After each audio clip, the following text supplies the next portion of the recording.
Welcome back, everyone. I'm so glad you could join us. Today we're diving into something that I think we can all relate to. Expressing opinions in English. It doesn't really matter if you're just chatting with friends, debating the latest news, or maybe just trying to get your point across at work.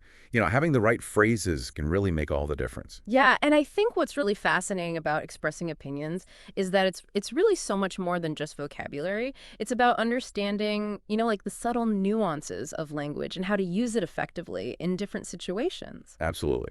So let's just start with the basics. Let's say I'm having just a casual conversation with a friend. Maybe we're, discussing what to watch on Netflix or where to go for dinner. What are like some simple go-to phrases that I can use to just express my opinion? Well, in those kinds of casual settings, you really don't need to overthink it at all. Phrases like I think, I feel like, or you can even say in my opinion. Those are perfect for, just everyday conversations. They're straightforward, easy to understand, and they sort of invite others to share their thoughts as well. That makes sense. But I've noticed that sometimes even those simple phrases can sound a bit off, especially if I overuse them. Like, for example, saying, in my opinion, we should order pizza. It just sounds a bit dramatic for a casual chat with friends. Yeah, you've hit on a key point there. It's all about like matching your language to the context. While, in my opinion, is grammatically correct, it can sound a bit formal for those casual settings. I think or I feel like would be a much more natural choice in that kind of case. Okay, so I see the difference there. So it's all about striking that balance between being clear, but you're keeping it conversational. But what about those times when I want to express like a more reasoned opinion, one that's, not just a fleeting thought. Maybe I'm discussing a current event or sharing a well thought out perspective on something. Yeah, well, that's where phrases like, the way I see it, here's what I think, or even, as far as I'm concerned, can really come in handy. These phrases kind of signal that you're about to share an opinion that's a little more developed, one that's backed up by some reasoning. Okay, those do sound more substantial.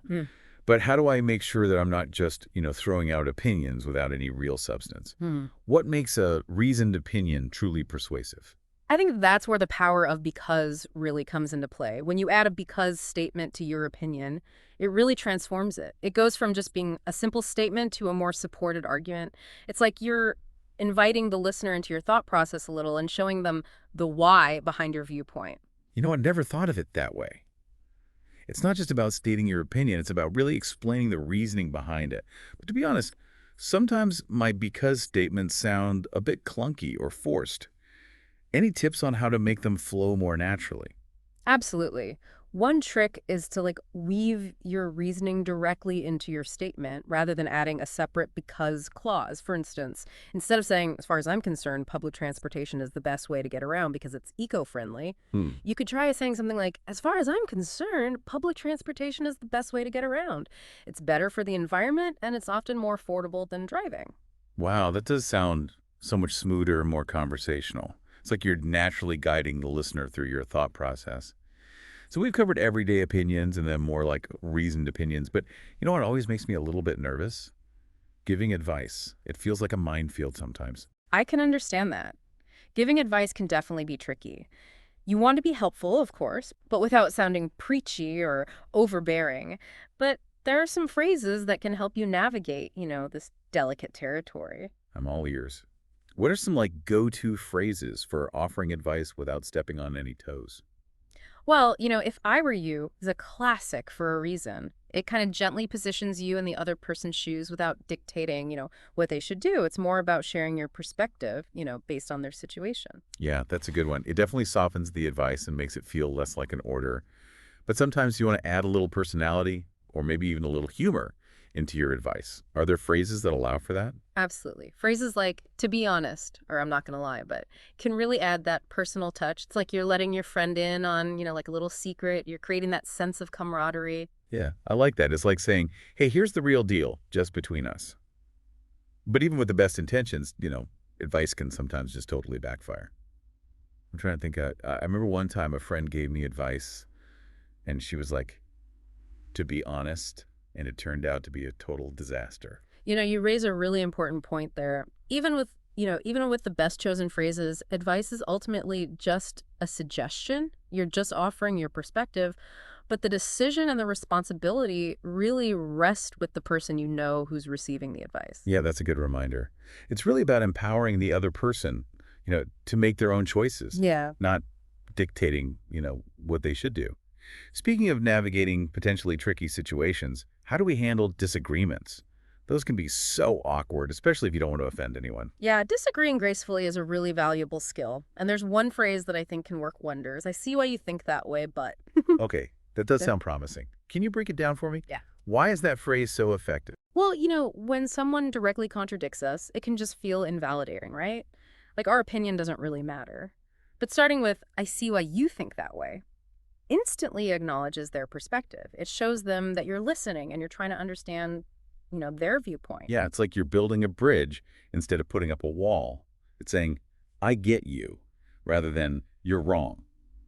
So after that initial validation, the but allows you to introduce your own perspective without sounding so confrontational. Exactly. Let's say we're debating like the best type of music or something. So I might say that I love classical music because of, all the complex melodies.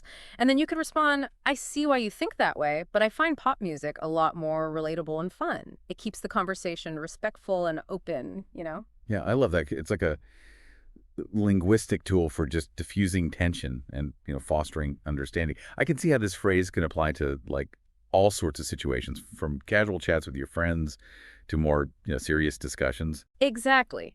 It's about respecting different viewpoints while confidently expressing, your own. And you know what? I've noticed that you've been picking up these phrases really quickly. It's great to see you embracing these nuances of language. Well, I have a fantastic teacher. You've made these concepts so clear and accessible. I feel much more equipped to express myself in English now. That's what it's all about. And remember, the more you use these phrases in real life situations, the more natural they'll become. It's like any skill practice makes perfect. Okay, so to wrap things up, let's just recap the key takeaways for our listeners. Absolutely. We started with some simple phrases like I think and I feel like for just your casual conversations. And then we kind of explored some of those more structured phrases like the way I see it and as far as I'm concerned for, expressing those reasoned opinions. And we emphasized the importance of backing those up with because statements. And we also talked about that delicate art of giving advice, highlighting phrases like, if I were you, and to be honest, to add a personal touch, while remembering that advice is always just a suggestion. And of course, we unlock that magic phrase for disagreeing diplomatically. I see why you think that way, but It's been such a great discussion, and I hope our listeners, really feel empowered to express their opinions with confidence and clarity. before we sign off, I have one last thought-provoking question for our listeners. Yeah. We've given you all these amazing phrases, but the real challenge is how can you use them to not just express yourself, but to truly connect with others? Yeah, that's such a great point. It's not just about, speaking your mind. It's about engaging in meaningful dialogue and understanding, all these different perspectives and really building connections through conversation. Exactly. So think about how you can use these phrases to, not just share your own thoughts, but to invite other people to share theirs as well, and to create a space where all these different viewpoints can coexist respectfully. Yeah, that's the true power of language, isn't it? It's this amazing ability to, bridge gaps and foster understanding and just create connections that can really enrich our lives. So well said. And on that note of, harmonious communication, I think it's time for us to wrap up this deep dive. It's been a pleasure exploring these ideas with you. Likewise. And to all of our listeners out there, keep those conversations flowing, keep those opinions sparking, and keep those connections growing. And remember, we're always here to support you on your language learning journey. Yes. And we love hearing from you. So please, share your thoughts, share your experiences using these phrases, really anything at all that comes to mind. Who knows, maybe your insights will inspire a future deep dive. We're all in this together, learning and growing and connecting through the power of language. Until next time, keep those conversations flowing.